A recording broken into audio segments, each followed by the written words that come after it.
everyone! Today we're gonna talk all about drawing hair. This video is going to be divided into two parts. The first one will be the how to draw hair at all part, where I'll show you 8 different hairstyles. I'll show you how to draw bangs and layers. And we'll also talk about buns and braids and how to stylize those in different ways.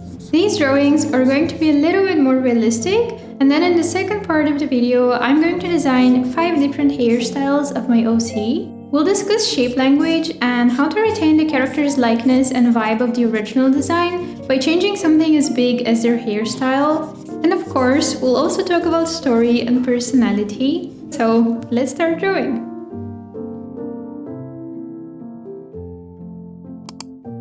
The first thing you want to do is identify the big volumes in your reference and block those in first.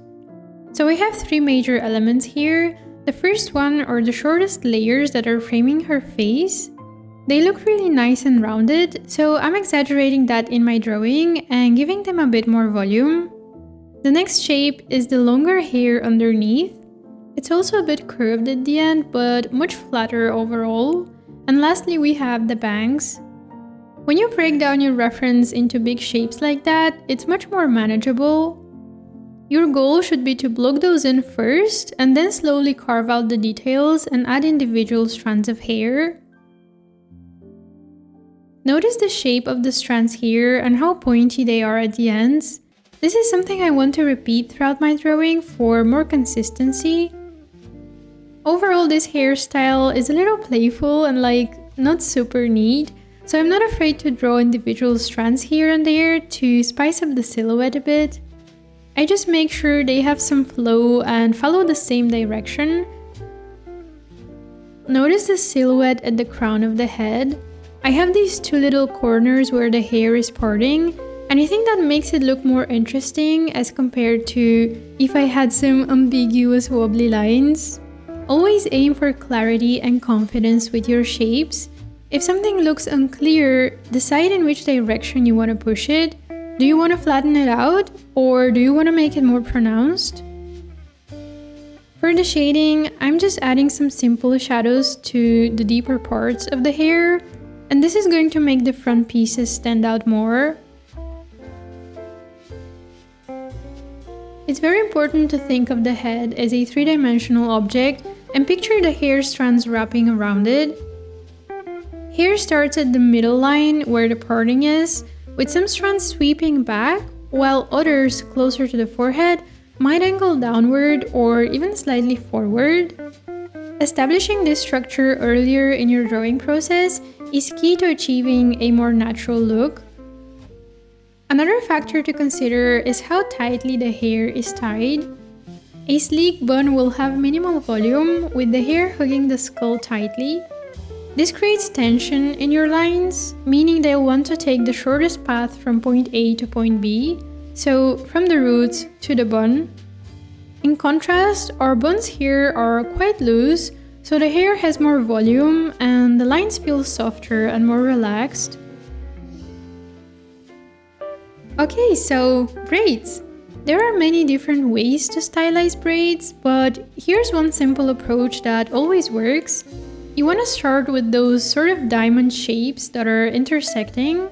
The left and right side of the braid are a little offset, so the bottom corner of each little diamond shape on the left side will hit about the middle of each shape on the right side, and this continues all the way down. If you want looser looking braids, or maybe you want to braid thinner hair, you simply elongate and thin out those diamond shapes, and again, make sure they are interlocking. You can exaggerate the shape language a lot, for instance, making everything more angular and the diamond shapes shorter and more squished. This creates a really thick and voluminous braid. You can also make the tip more angular for more consistent shape language. If you notice, I did the same thing with the first braid too, where the tip is more rounded, and then the second one, it's more elongated and sort of narrower. I know braids may seem a little intimidating at first, but you can practice lining up a bunch of simplified rectangles together just to get a feel of how it works. And pay attention to where the corners of each diamond shape hit the previous one. I suggest you always start with a simple line to determine the position and direction of the braid first.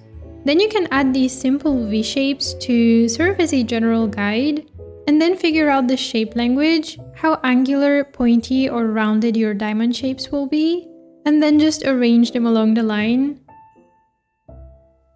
For this girl, I started the braid, but it was looking too even and kind of boring, so I made another pass on top, this time varying the thickness for more interest. Also notice how loose the rest of the hair is, so my lines are very flowy and relaxed. My shapes here are also more rounded and looser, and I'm thinking about perspective too, because the braid is wrapping around the head, so the shapes are going to overlap more strongly at the ends than in the middle. I like to add shadows in the corners where the shapes interlock, and also little highlights, but make sure to keep it all very subtle as it might get distracting. In the end, I like to create a layer on top of my line work and paint some individual looser strands using the base color.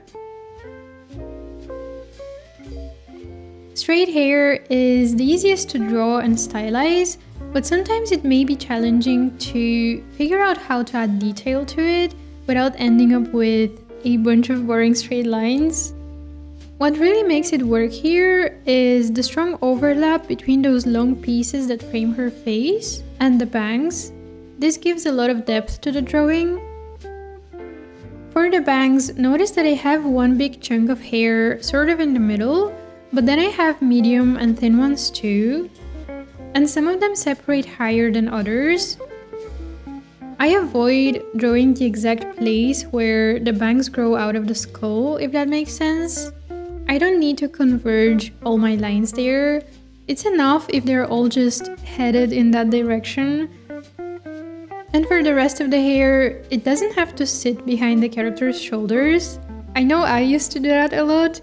It's like the hair equivalent of putting your character's hands in their pockets, but you can just draw a few individual pieces falling on the shoulders, and if you have some overlap going on, that's enough to make it look visually pleasing. With wavy hair, it's all about designing a few big chunks and then adding filler detail around them to give a sense of fullness to the hair. I'm sure you've heard of the ribbon method before, so this is exactly what we're doing here. Imagining little pieces of ribbon in her hair and thinking about how they twist and turn. This method adds more structure, so you don't end up with a bunch of flat wavy lines that don't really make a whole lot of sense. Overlaps are key for making wavy hair work, both in individual strands and between different pieces too. And make sure you don't space out your lines too evenly. Think of the big, medium, small rule. Have some lines very close together and others that are further apart, creating more empty space for the eyes to rest. If you alternate between areas of simplicity and areas of detail, the drawing would be more balanced and appealing. To finish it off, I'm separating some of the strands by adding shadows behind them, which just adds another layer of depth. Curly hair is admittedly the hardest to draw, but approach is identical to the one for the wavy hair. The only difference is that there will be more tension in the hair strands, which means stronger overlaps. The further away from the camera we go, the simpler things should be. I'm keeping the bottom of the hair pretty rounded here, and the silhouette is quite simple. I think this is one of the hardest things about drawing hair, or at least it was for me, figuring out how to tackle the ends, especially for shorter hair. What helped me is understanding that not everything has to be a perfectly well-defined shape. Sometimes it's okay if things are looser or a little abstract. We can afford that for shapes that aren't the main focus, like for example the front pieces. Remember that hair has volume and thickness, so it will sit a little bit outside the silhouette of the head. Especially when you have a loose bun or a ponytail, there might be a lot of loose hair at the back, which creates this rounded or slightly rectangular shape depending on how you want to stylize it. With these hairstyles, it's very important to keep in mind the direction of the hair. Notice how all of my lines lead to the bun. Even if they are very loose and relaxed, they are all headed to the same gathering point at the end. This is a very common mistake I see, where those lines are overall going back but in random directions. And keep in mind that you don't have to draw all those lines from start to finish. I like to sometimes draw the entire line and then go over it and erase most of the middle part, so I'm only leaving the start and the end of the line. This maintains consistency while keeping my design simple and readable. As for the bangs, avoid drawing a definitive bottom line. Instead, add more flow to the shapes and separate them to chunks again. Sometimes the forehead will be peeking through a little or not, so that might be a nice detail to add. I honestly find a lot of inspiration for hair in anime. I think they do a wonderful job of simplifying while also having a lot of detail to make it look interesting. So that concludes this section of the video. And now we can move on to part 2, where we'll talk about more cartoony hair and finally design the hairstyles of our OCs. Alright, so for the first hairstyle, let's do braids. I'm roughly outlining them to establish their position and make sure the perspective is correct. I'm keeping the way her hair is stuck behind her ears because it's very distinctive. For the braid, I want to keep it more rectangular to match the shape language of the face. And to make it look cartoony, I'm exaggerating the proportions by making the tips of the braids very small and keeping them quite angular too. Something I like in the original design is how the hair is covering the ears and framing the face. To incorporate this element here, I'm adding those shorter pieces in the front. Now, they don't have to be mathematically accurate and the same length. It's enough if they just give you the same feeling as the original design. Thinking about places my character would go to, I figured maybe she needs a more put together look, maybe for science events or important presentations. A ponytail seems like a choice she would make, so here I have to remove an important element of her design. The way her hair is parted in the middle. Every big change like this one makes the character look a little bit less like themselves, so we need to think about other elements we could use to bring this likeness back. So you guessed it, the loose strands around her face again. Even if it's a formal hairstyle, maybe she didn't do a perfect job of putting it back in a sleek bun. So it would suit her personality if there are loose strands. By the way, notice how the crown of her head is very angular in each drawing so far. This is totally intentional and it's another element I aim to repeat to maintain her likeness. The same is true for those two chunks of hair on her forehead and the two on top of her head. Here we don't have the same parting, but I'm adding those little pieces around the ponytail and it still works. For the next one, we could do a wavy side-parted hairstyle for when she goes to a party or something. I thought it would be interesting to explore how to maintain the resemblance with something so different for her.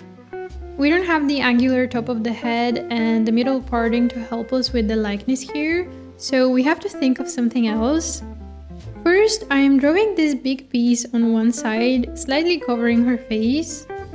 I'm aiming to keep the shape language similar to her natural hair, and despite the hair having more volume here, I'm still trying to incorporate an angular shape at the back, even if it's a little bit offset to one side and it's not exactly the same as in the previous drawings.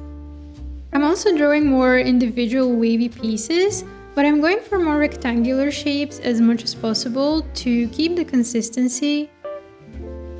I'm alternating between thin and thicker pieces, and I'm breaking up the silhouette with a lot of small individual strands. And I'm still incorporating those little chunks we have on the forehead and above the parting, and we're done. I think it looks super cute and still looks like her. Initially, I was only planning on doing 4 hairstyles, but it felt illegal not to draw her wearing space buns, so here we are. The hair direction is leading to the buns again, and I make sure to think about the way hair wraps around the head, so my lines are soft and rounded. I add more wispy hairs to compensate for the sleek style, and I'm making the buns a little asymmetrical. This is expressing the character's messiness and lack of interest in keeping things perfect, or at least in regards to her appearance anyway. The shape of the 2 buns is different as well, it's not just the replacement. One is a little bit more squished than the other, but both have these angular shapes. And I'm adding a little star-shaped hair clip because it made all the sense to do it. And that's pretty much it for the design of her hairstyles. I'm quickly throwing in some color just for fun.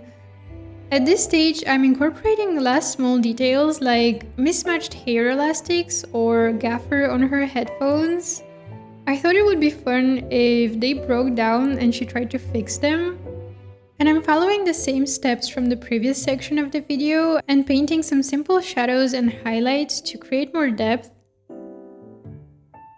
And now you have reached the end of this tutorial. Thank you so much for watching and for supporting my art and being on my Patreon. It really means a lot to me. Stay tuned for the next video poll and I will see you in the next one. Bye bye!